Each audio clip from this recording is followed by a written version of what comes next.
800 দিন ধরে আন্দোলন করেছিলাম এবং আমরা যে আবেদনপত্র নাগরিক সমাজের পক্ষ থেকে মাননীয় প্রধানমন্ত্রী দেশরত্ন শেখ হাসিনার কাছে দুবার পাঠাই, তাকে জানাই যে প্রকৃতির অপূর্ব সুন্দর এই ক্ষেত্রটি, এই সিআরবি, যেখানে কয়েকশো শতবর্ষী গাছ রয়েছে, যাকে চারগার ফুসফুস বলে খ্যাত।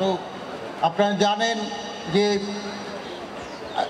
গাছ কার্বন ডাই অক্সাইড গ্রহণ করে আমরা প্রতি মুহূর্তে সব জীব জগৎ যে কার্বন ডাই অক্সাইড ছাড়ে সেটা গাছ গ্রহণ করে,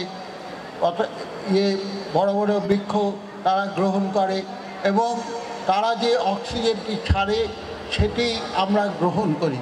এই যে ফটোসিনথেসিস বা এর বাংলাটি আমি ভুলে গেছি, যে সালোক সংশ্লেষণ, এই সালোক সংশ্লেষণের মধ্যে দিয়েই আমরা জীব জগৎ বেঁচে থাকি এবং পরিবেশ রক্ষার জন্য এটি অত্যন্ত প্রয়োজনীয়। আমাদের এই চট্টগ্রামকে আমি ছোটোবেলায় দেখেছি, কি অপূর্ব সুন্দর এই চট্টগ্রাম ছিল এবং আজ সভ্যতার আগ্রাসনে, কোনো ব্যক্তিকে আমি দোষ দেব না, সভ্যতার আগ্রাসনে এই চট্টগ্রাম আজ ধীরে ধীরে বৃক্ষশূন্য হয়ে গেছে। এখানে প্রতিটি রাস্তায় অসংখ্য গাছ ছিল, ছায়া ঘন রাস্তা ছিল, অসংখ্য পুকুর ছিল, দিঘি ছিল, কিছুই আজ নেই, কেবল রয়েছে এই সিআরবিটি। এই সিআরবিটি রক্ষার জন্য সেদিন আমরা চেষ্টা করেছি এবং আমাদের সেই চেষ্টা ফলবতী হয়েছে। আপনাদেরই চেষ্টা, খালি আমাদের চেষ্টা নয়, আপনারা সবাই সেদিন এই আন্দোলনে, এই আবেদনের সঙ্গে যুক্ত ছিলেন। আপনাদের সবাইকে সেজন্য আমি গভীর ধন্যবাদ জ্ঞাপন করছি।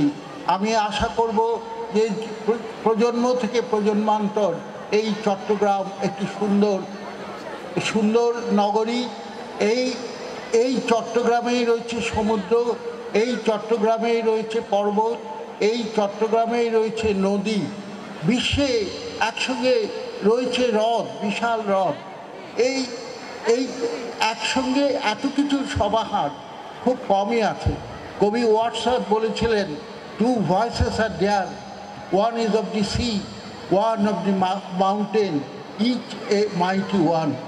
অর্থাৎ প্রকৃতির কবি বলে যাকে খ্যাত করা হয়, সেই ইউরোপের, সেই ইংল্যান্ডের ঊনবিংশ অষ্টাদশ শতকের কবি, তিনি বলেছিলেন দুটি কণ্ঠ আছে, একটি হলো পর্বতের কণ্ঠ, আরেকটি হলো সমুদ্রের কণ্ঠ। দুটি আমাদের এই চট্টগ্রামে রয়েছে এবং এই দুটির সম্মিলন একটি দেশকে অপূর্বভাবে সেই ঋদ্ধ করে। এই চট্টগ্রাম এই দুটির দ্বারা ঋদ্ধ। এই চট্টগ্রামের এই প্রকৃতি রক্ষার দায়িত্ব আপনাদের সবাই।